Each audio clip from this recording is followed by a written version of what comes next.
I've got my hands on the newest one, the Eminence Series. This is the E605 model, the big one, the flagship, the most premium one they make. And they have made some major upgrades. But did they fix the things that I may have complained a little bit about on the other models that I've reviewed? Today I'm gonna break down what's new, compare it to the 605 Pro that they released last year that I reviewed, as well as other grills in the same MSRP price range of $1,399, which is what this grill is going to MSRP at the time of recording this video. I'm gonna share what I love, what I don't love, and what I think could still be improved. But just so you know, Monument Grills did send this grill to me for the purpose of making this review video. No money changed hands, nor do they get to see this video before it's published. The E605 is a stainless steel heavy build, but they've incorporated cast aluminum side panels on the firebox. We've got stainless steel grates on the inside, which are an upgrade from the cast iron on the previous models. The cast aluminum firebox sections reduce the overall weight of the grill, making it a little bit lighter while increasing its ability for heat retention. You've got a stainless steel warming rack. You've also got, you know what, I'm gonna turn this on because my hands are freezing. It's cold right now. I'm gonna get some warmth over here. And also the stainless steel flame tamers that were on the 605 Pro have come forward to this new one. So comparing this to the 605 Pro, the change to the cast aluminum side panels is a little bit different than the full stainless steel firebox that they've had previously on the 605 Pro. Comparing this to a Weber Genesis SPX 435, which is, I believe, MSRP around $17.99, so a little bit more expensive than this one. That's only a 4-burner. This is a 6-burner with a rear infrared burner for the rotisserie add-on. Fantastic, we'll get to that in just a little bit. The 4-burner Weber does not have that. Comparing this also to the Napoleon Prestige 500, they used mixed materials as well. Theirs also comes with a rear infrared burner as well. Now, this grill packs some serious heat at 89,000 BTUs. Now that's 11,000 BTUs per burner, and there are 6-blade infrared burners inside the grill, and that's an upgrade from the tube burners, from the tube burners on the 605 Pro. You've got an infrared side burner at 12,000 BTUs, and then like I mentioned, we've got that ceramic infrared burner at 11,000 BTUs behind there. So we are packing some serious heat in this grill, and somebody's running a chainsaw or something in the background, so I hope that doesn't come across in my microphone. Personal take, 100%. I love this infrared burner. Like, just this upgrade is well worth it, let alone all the other upgrades that have been made to this grill that we'll get to from the 605 Pro. But if you like to do rotisserie, or if you like to do any kind of cooking where you can get some rear heat as well as use that for melting cheese on cheeseburgers or nachos and things like that for some more ambient heat above, that is fantastic. And also pizzas, which I haven't even been able to make for this because I've only had it for 2 weeks, but I'm looking forward to that. But I've used it several times for rotisserie chickens, Cornish hens, and even an Asian style pork tenderloin that you'll see the recipe for that in the next few weeks. So like I said, that adds an incredible dimension to your cooking, as well as to a melting zone for burgers and nachos, and yes, even pizzas. You may notice the other ones had a glass panel running across the top. This one does not, which I actually appreciate. I liked the glass see-through panel. I really did. It's fun to watch your food cook, but to be honest, it is another thing you have to clean. All the things that I've cooked, all that grease that would have splattered onto the inside of the glass. Now, they do make the glass relatively easy to clean, but like I said, it's something else that you have to clean. So I actually appreciate the solid hood. The cleaning system that I raved about in the 605 Pro comes forward to this grill, so that's fantastic. Super easy to clean. The grease trap just pulls right out the rear of the grill, slide it back in, good to go. A very nice cleaning system if you don't just burn everything off with grease fires. You know who you are.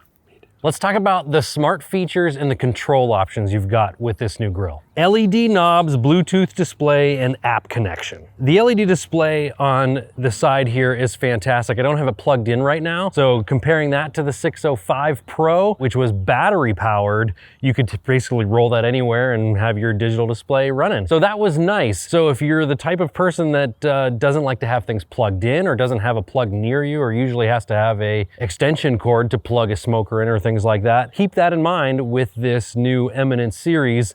It is a plug-in model. You've got 2 included meat probes that plug directly into the display there. The LED rainbow knobs are an upgrade from the 605 Pro. Now, if you're an RGB fan for your gaming computer or anything like that, and you also love to grill, you're gonna love this grill because you've got the option of having 2 colorway lights where you can set it so that they change based on the temperature of your grill, or you can set it to the rainbow effect where they just kind of rotate just like your RGB fans in your gaming computer would. So that's really fun, and they look really cool at night too. Personally, I love the new display. I love what they've done with it. I love the added dimensions to it, and it's just a little bit more intuitive to use, and it's got some more features. You've also got Bluetooth, so you can pull up the Monument Grills app on your phone and connect right to your grill via Bluetooth to monitor your temps of your cook. There's also a pretty cool feature that the 605 Pro doesn't have, and that is the propane weight display. So there's a little propane tank that will show on the digital screen, and if it's green, you're good to go. If it starts to turn red, you know your propane's running out. So that's a really nice feature to have so that you know you always have gas to cook your meals. One thing that I miss from the 605 Pro, which in a perfect world I wish they would have brought forward to this one, is the pull-out propane tank. Where you set your propane tank, you just roll out the little base, set it on there, roll it back in, smooth as ice. I wish this had that along with the propane weight, so maybe the next model will have both. Neither the Weber or the Napoleon have the propane weight tracking, so that's a big advantage there. Okay, let's talk about storage options on the Eminence. So, huge base. The doors are very robust, thick doors. Love the doors. They're very heavy duty. You get a trash can, which is cool. I haven't utilized it yet. To be honest, it's a pretty tiny trash can, but it's there if you need it. I really love this shelf that's inside. So everything is out of the way and easily organized. On the side shelves, you also have some little hooks that you can hang your grilling tools off of if you like. So storage, plenty of that. They've also upgraded, this has been a complaint of mine over the last couple years, has been the casters. They've always had just normal, kind of plasticky kind of casters on their previous models of grills, which were fine. They work just fine. But I mean, if we're gonna complain about things, we might as well pick out everything. So they listened and they added some incredible, really heavy duty upgraded casters. One of my biggest complaints over the last couple of years with other models was during building these models. So this is the 5th one that I've built. Every one of them, the side shelves come with this plastic piece disassembled, and you have to screw that in but fit it perfectly. And it's a real pain in the butt, let me tell you, especially with the sear burner on the side shelf. This burner housing that's underneath here is really in the way of where the screws need to go for this plastic side panel. Monument, just send this put together. It will be a lot easier. I mean, it takes so much time to just get these screws right.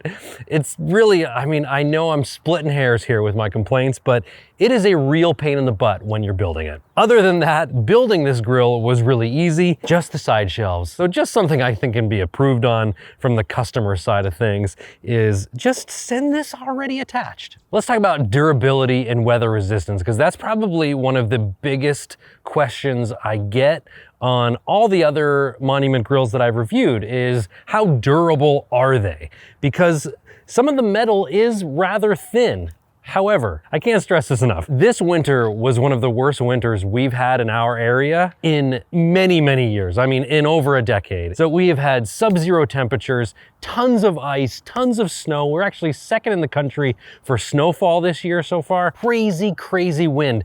And I left my 605 Pro outside the whole time. I left it covered with the cover that they supply with, but any time that I wanted to brave the sub-zero temperatures and go out and cook on the grill, which I did, that grill fired up immediately and was over 600 degrees in almost 10 minutes for preheating. That's phenomenal, and it performed extremely well, and I have no problem recommending a Monument grill after this winter, after seeing how it performed dealing with those temperatures and that wind and just that overall environment that we've had this year. So I don't have any problem recommending the Eminence series for durability and weather resistance. So the final verdict, is this grill worth an MSRP of $13.99? I gotta tell you guys, for what you get with this grill at that price, comparing this to the other grills in its class, you get more size, you get more heat, you get more features, you get more tech, and you get durability, all in a lower price. I would say yes, this grill is worth the price of admission. I'd love to know what you think. If you're in the market for a gas grill, or if you're in the market to upgrade from your current gas grill, I'd love to answer any questions you have. I'm gonna keep cooking on this all summer long, so feel free to ask questions as I go. But if you'd like to see this compared to the 605 Pro that I reviewed last year, watch this video right here. I appreciate you.